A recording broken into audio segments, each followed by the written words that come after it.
If you wanna be crypto savvy, we can help you skip those valleys. Let's rally, yeah. If you wanna be crypto savvy, we can let Welcome back to Be investments Crypto tally. Savvy. Let's I hope rally, everybody yeah. was able to have a great weekend. Got some good quality R&R and time with friends and family for the Easter weekend. We are going to just squeeze both Bitcoin and Ethereum into the same video today, seeing as how we're just seeing some of the sideways trading action and just more or less building up the spring for the event that we're, just kind of waiting on. So, with that being said, we are just still kind of crawling up this level of support, squeezing our way into the $30,000 wedge here that we've been talking about over the last couple weeks. If you got a chance to catch our video from last week, we did briefly talk about Bollinger Bands as well, and we are starting to get into this tight constricted area here. Now, when you get these constricted areas on the Bollinger Band, that typically indicates some sort of volatile movement down the road.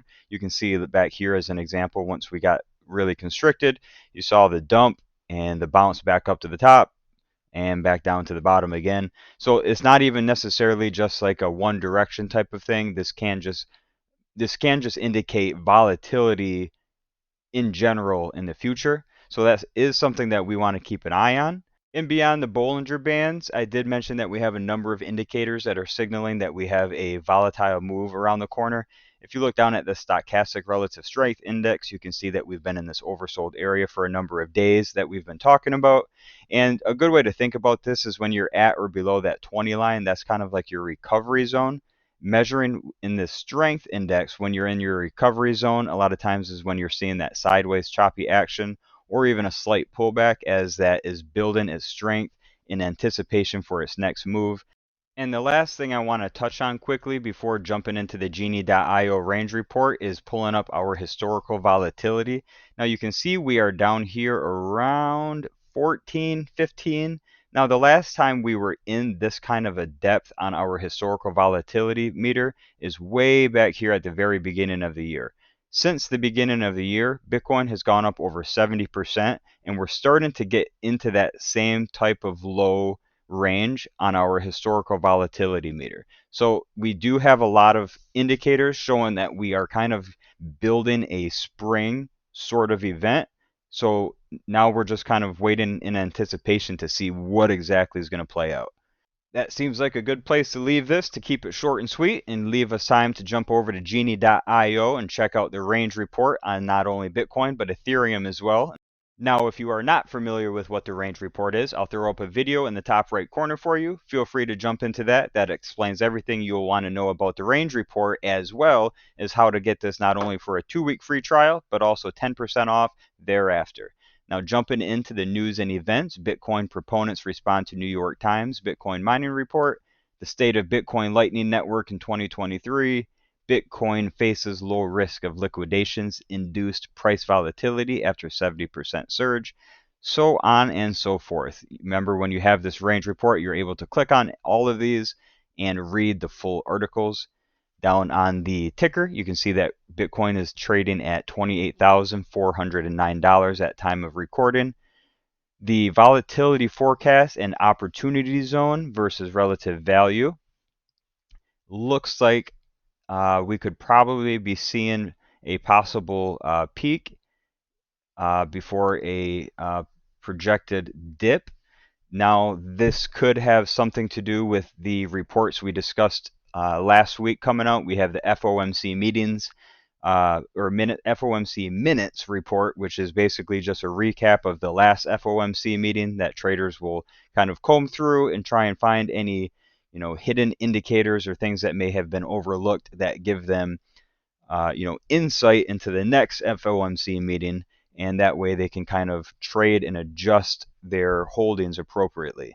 Now, we have not only the FOMC minutes, but we also have inflation data that comes out this week as well. So this could be something to do with that, and possibly a good dollar cost average, or depending on what kind of trader you are, either shorting the market or longing. And as normal, I don't recommend shorting unless you're very, very familiar with the ins and outs of how that kind of operates. We're not going to spend time on the candles or the RSI as we were just talking about that. Looking at the BACD, the MACD. The bearish cross we saw several days ago had played out, and we have just kind of seen that sideways choppy action that we've been talking about. I kind of see this flip into a bullish cross within the next possible couple days. The stochastic is actually about to show another bullish cross, although we are just kind of putting in our lower lows and lower highs. And at the end of the day, I do anticipate, probably making that push, but then seeing that kind of retracement, which I'll talk about in a second. The Bitcoin average price, if we hover over the average price, you can see that we're just kind of been a little neutral, although we do have a little bit of an uptick there. Bitcoin on balance volume has been riding pretty steady, and we actually have, looks like, added a little bit more. Bitcoin directional average movement index, we are currently sitting at a 30. Anything over the 25 line indicates some sort of trend, and the higher number you get to is the stronger reading for that trend. The ultimate oscillator, still just riding steady right around that 50 area, which we've been talking about for a ways now. The parabolic SAR has printed 5 straight buy signal dots, indicating a strong signal to the upside, not necessarily a strong move to the upside, just that there should be a move to the upside according to this one indicator.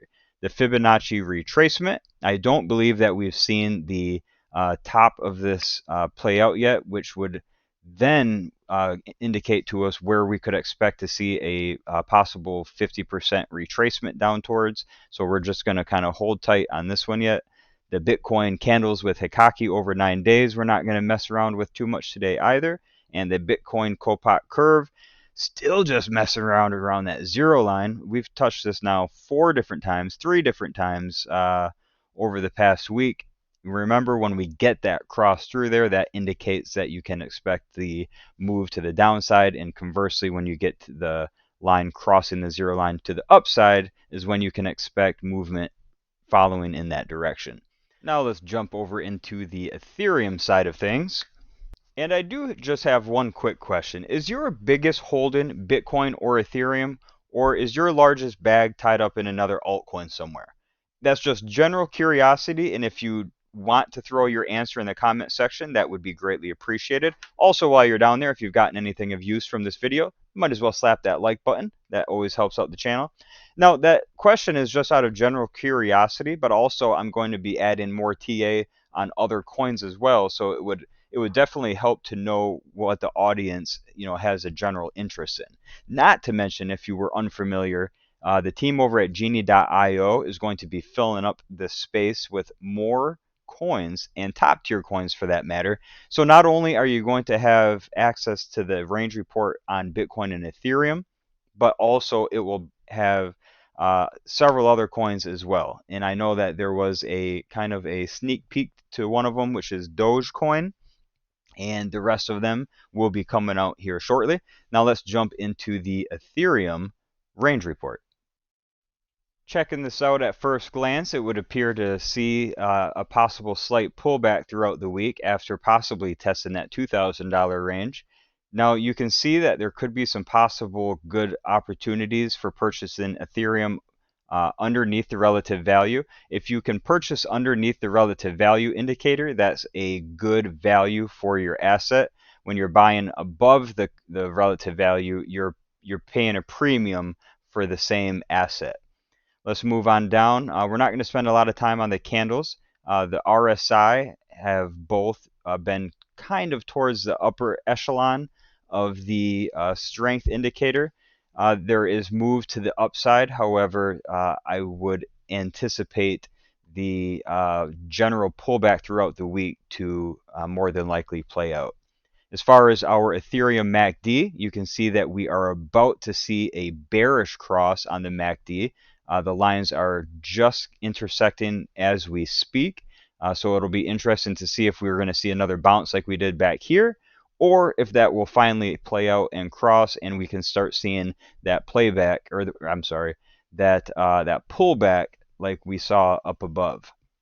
The stochastic RSI did show a bearish cross a couple of days ago, and we're just been pulling back on that stochastic ever since. Average price has seen a slight pullback at the same time as we've been seeing a pullback in the on balance volume. However, we are seeing a slight uptick at the very end here. Checking out the average directional movement index, you can see we've got a rating of 26, so barely registering any kind of a trend. Ultimate oscillator has been riding pretty steady around that 50% area, similar to Bitcoin. However, Ethereum has been putting in slightly higher highs and higher lows. Parabolic SAR has printed 3 sell dots continuously. If you've seen this channel before, you know that we like to look for 3 consecutive sell dots or buy dots for solid confirmation in regards to the parabolic SAR. I think we are getting close to putting in that high around that $2,000 level with Ethereum. If that does happen to be the case, that would give us a good retracement zone as far as Fibonacci is considered. And last but not least, we've got the Kopach curve. We saw the bounce off the 0 line back on the 1st of April, and currently just kind of seeing that pullback since the 7th after it topped out back then. Down on the historical, you can see that we have gotten a 90% accuracy over the past 7 days. And I believe that's a great place to leave that one for today. And do remember, you can snag this report absolutely free for a 2-week free trial, as well as 10% thereafter. That gets you grandfathered into that price through November. And that's including after they add all the awesome new tokens that I mentioned, as well as more indicators, as well as an exchange rating as well. So with all that being said, I'm going to leave this video right here and let you enjoy the rest of your day. Catch you folks on the next video. See ya. Like, comment, and subscribe. Like, comment, and subscribe, yeah.